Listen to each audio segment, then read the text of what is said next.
এই গরমে একদিনও আম না খেলে যেন মৌসুমটাই অসম্পূর্ণ মনে হয়। কিন্তু জানেন কি, শুধু স্বাদের জন্য নয়, এই আমের আছে প্রায় ৫,০০০ বছরের পুরনো ইতিহাস, ধর্ম, সাহিত্য, এমনকি রাজনীতি, সব জায়গায় এই ফলের ছাপ পাওয়া যায়। আজকে আমরা জানব আমের সেই বিস্ময়কর যাত্রা, তার আদি নিবাস, উপমহাদেশের সঙ্গে গভীর সম্পর্ক আর বাংলাদেশের বৈচিত্র্যময় আম সংস্কৃতি।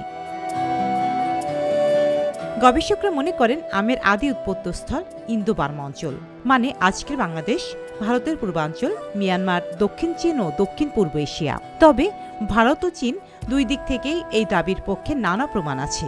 ভারতীয় ইতিহাসবিদরা বলছেন রামায়ণ, বেদ, পুরাণ, প্রাচীন শিল্পকলা সর্বত্রই আমের উপস্থিতি দেখা যায়।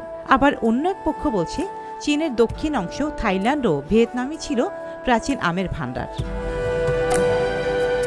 যুক্তরাষ্ট্রের ফ্লোরিডা বিশ্ববিদ্যালয়ের একটি গবেষণা বলছে আম বাংলাদেশের পার্বত্য চট্টগ্রাম ও উত্তর পূর্ব ভারতের স্থানীয় প্রজাতি।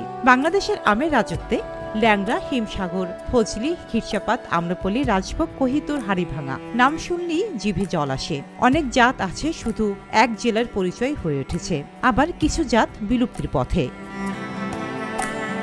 ২০২২ সালে বাংলাদেশে আম উৎপাদন ছিল প্রায় ১৫ লক্ষ টন। তবে রপ্তানিতে আমরা পিছিয়ে। বিশ্বে সবচেয়ে বেশি আম উৎপাদন করে ভারত, আর সবচেয়ে বেশি রপ্তানি করে মেক্সিকো। মেক্সিকোর চেইন ম্যানেজমেন্ট ও বাজার দক্ষতার কারণে তারা শুধু আম উৎপাদনই নয়, বাজারও নিয়ন্ত্রণ করছে। আম শুধু খাওয়ার জন্য নয়, কেক, শরবত, কুলফি, সালাদ, জেলি, ড্রিঙ্কস এত ধরনের রেসিপিতে ব্যবহার করা হয় যে বলা যায় এটি একরকম কিচেন মাল্টিটুল। বিশেষজ্ঞদের মতে শুধু পাকা আম দিয়ে ২০ রকম নতুন খাবার তৈরি সম্ভব। আমরা যদি সংরক্ষণ, গবেষণা, রপ্তানিতে মনোযোগ দিই, এই একটি ফল দিয়েই বাংলাদেশ একদিন বিশ্ববাজারে বড় শক্তি হয়ে উঠতে পারে। আম শুধু একটি ফল নয়, এটি ইতিহাসের অংশ, সংস্কৃতির প্রতীক, অর্থনীতির সম্ভাবনা। আর আমাদের বাংলাদেশেই লুকিয়ে আছে এই ফলের বহু জাত, বহু গল্প, বহু সম্ভাবনা।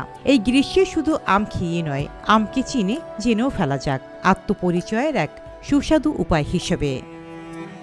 রোজিনা রোজি, দেশকাল নিউজ।